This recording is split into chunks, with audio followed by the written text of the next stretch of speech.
तो उस बहन जी को यहाँ गले का कैंसर हुआ। हमारे बड़ौदा में एक बहन जी है, उनका नाम है चारूबेन पटेल। वो हमारे कारेली बाग में रहती है, रुद्रा सोसाइटी में। आज से करीब करीब 14 साल पहले की बात है। वैसे हम नए नए नेचुरोपैथ बने थे, फिर भी वो बहन जी का मिस्टर हमारे बड़ौदा आईपीसीएल, हम भी Baroda IPCL Indian petrochemicals corporation limited में सर्विस करते थे और 2002 में हमने इस सर्विस को छोड़ दिया और ये निसर्ग की सेवा में लगे हुए हैं। तो उस बहन जी को यहाँ गले का कैंसर हुआ। सारे रिपोर्ट निकल गए, बहन जी को काफ़ी बड़ा फोड़ा हुआ था।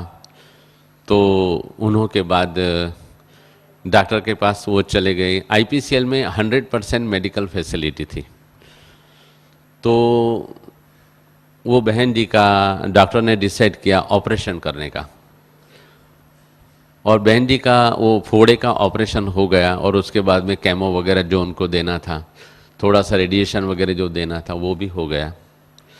उसके बाद में काफ़ी 4 महीने बीत गए और 4 महीने के बाद में फिर से वहाँ पे दूसरा फोड़ा हो गया और वो फोड़ा इतना बड़ा हो गया कि अंदर की तरफ भी फैल गया। बहन जी को अंदर खाना भी नीचे नहीं उतर रहा था और बाहर भी बहुत काफ़ी बड़ा फोड़ा था। फिर से डॉक्टर के पास गए,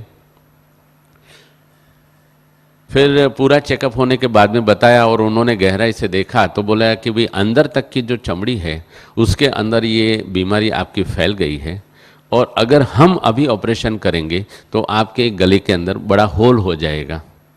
वो होल हम अभी बंद नहीं कर पाएंगे और यहाँ से दूसरी जगह से मांस उठाकर वहाँ लगाना पड़ेगा।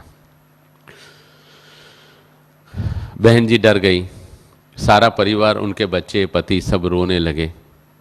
उससे भी 2.5 साल पहले उस बहन जी की सासू माँ के घुटने बिगड़ गए थे। तो किसी के कहने पर वो मेरे पास आई थी और 8 महीने हमारे नेचर केयर के ट्रीटमेंट करने से उन माता जी के घुटने ठीक हो गए थे। वो उनकी सास थी। अब घर में सब रोना धोना चल रहा था, परेशानी थी, करे तो क्या करे।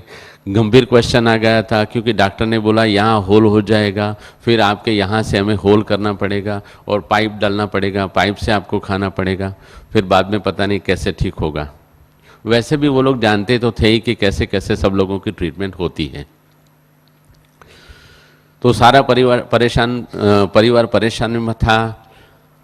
वहाँ पे उनकी सासू माँ ने बताया, देखो इतनी मेरी 70 साल की उम्र है, फिर भी ये पंकज भाई के पास में गई और उन्होंने 6-8 महीना मैंने ट्रीटमेंट किया और ये मेरे घुटने अच्छे हो गए।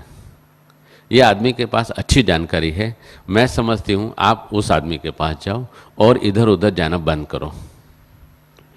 उन्होंने को लगा चलो ये करके देखते हैं। चारूबेन और उसका पति दोनों मेरे पास आए। मैंने बोला कि ये ठीक हो जाएगा। उन्होंने बोला डॉक्टर साहब ने तो ऐसा ऐसा बोला है। मैं बोला जो कुछ भी आप चिंता मत करो। और उन्होंने 8 महीने तक हमारे नेचर केयर की ट्रीटमेंट की। वो पूरा फोड़ा कंप्लीटली खाली हो गया, नेचुरल स्किन आ गई। नेचुरल स्किन आ गई, पूरे उनके सिस्टम ठीक हो गई। और उसके बाद में हमने बोला कि आपको इसके ऊपर पूरा 100% थप्पा मारना है कि ये फिर से कभी नहीं होगा। उसके लिए आपको कम से कम 18-20 दिन का उपवास करना पड़ेगा। वो बहन तैयार हो गई कि मैं करूँगी और उस बहन ने 16 दिन का खाली पानी के ऊपर उपवास किया। उस उपवास के बाद में मतलब 8 महीना, 9 महीना और 10 महीना, 10 महीना पूरा हो गया और उपवास भी पूरे हो गए। उसके बाद पुराने रिपोर्ट्स तो थे ही, फिर नई बायोप्सी निकाली और वहाँ से एक मांस का टुकड़ा लेकर उसका बायोप्सी रिपोर्ट आया, there is no malignant cell in this biopsy, अर्थात 100% कैंसर मिट गया। उसके आज भी हमारे पास